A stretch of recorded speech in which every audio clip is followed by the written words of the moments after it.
पापा। जी बेटा। पापा मेरी सारी दोस्त स्कूल ट्रिप में जा रही, मैंने भी जाना है। बेटा आपको पता है मेरे पास पैसे नहीं है, आप अगली बार चले जाना। पापा आपने मुझे पहली बार भी नहीं जाने दिया था, इस बार मैं जरूर जाऊंगी।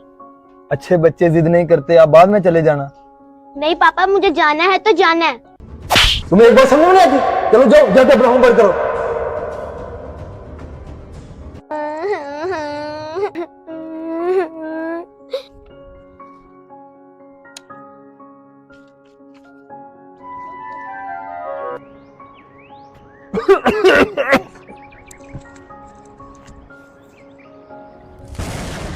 ये क्या खून? आपको ब्लड कैंसर है, आप जल्दी से अपना इलाज करवा लें, वरना आपको बाद में बहुत पछताना पड़ेगा। ठीक है डॉक्टर साहब। ये पैसे तो मैंने अपने इलाज के लिए रखे थे, मगर मेरी बेटी की खुशी से बढ़ के ना तो ये पैसे हैं और ना ही मेरी जान है। बेटा फातिमा, रो नहीं, इस बार तुम जरूर ट्रिप पे जाओगी। ये लो पैसे।